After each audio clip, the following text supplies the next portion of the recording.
A cryptic blog post from Google last week took aim at bad apples among its advertising partners and demanded pre-approval for certain software offerings that want to use Google advertising services.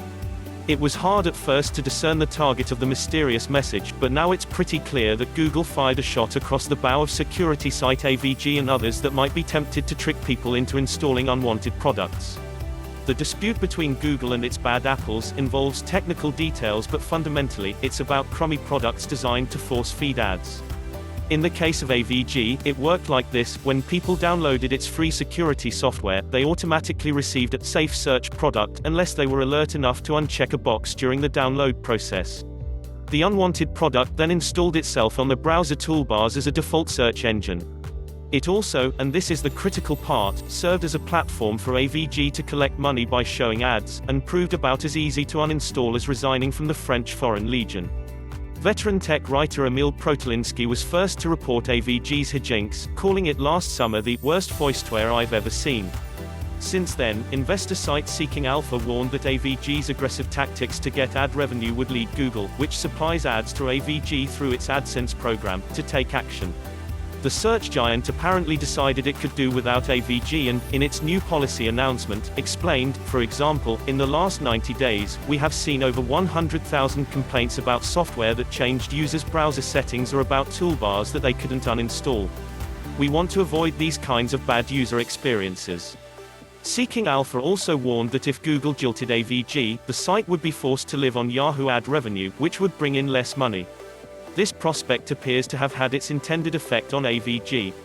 The outgoing chief executive officer of AVG, Junior Smith, explains in a phone interview that its Safe Search product is no longer bundled in a way that forced consumers to opt out. He adds that AVG recently signed a new 2-year deal with Google and says it has complied with all the company's conditions. They'll send you default letters and kick you off the network, says Smith, adding that Google takes tough lines to promote a clean ad ecosystem.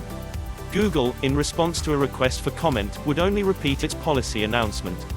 Yahoo did not respond at all. Google's new policy aims to rein in AVG-style tactics by forcing software that uses its ad services to provide one-click uninstall, and to go through a Google approval process. In the bigger picture, the policy appears to be part of a bigger effort by Google to clean up scammy ad practices involving toolbars. While toolbars have legitimate uses, they can also be vehicles for mischief. In addition to AVG, other public companies such as Babylon have acquired reputations for malware. The latter offers a translation program, but the installation process can also lead to browser hijacking. Some techniques are even nastier. Certain scams typically invite users to download a program such as Find Out Who Unfriended You on Facebook, but really serve to inject unauthorized ads. One example is Sambriel, a notorious ad outfit that forced its way onto the web pages of the New York Times and other prominent publishers last year. The hijacked ad space likely cost the Times and others millions in lost revenues. Even Google itself has been a victim through its YouTube video site.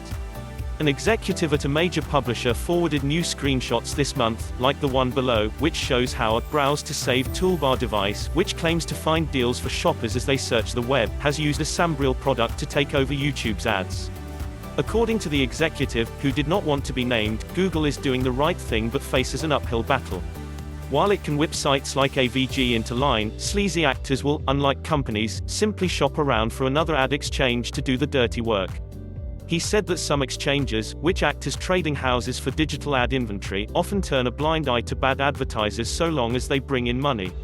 In this bigger picture, Google appears to be trying to raise the bar in the industry in order to prevent a crisis of confidence in the online ads that are its lifeblood. The toolbar policy comes at a critical juncture for the online display ad industry. On one hand, the industry recently suffered another black eye from a botnet scandal and may be losing ground to the current mania for native advertising.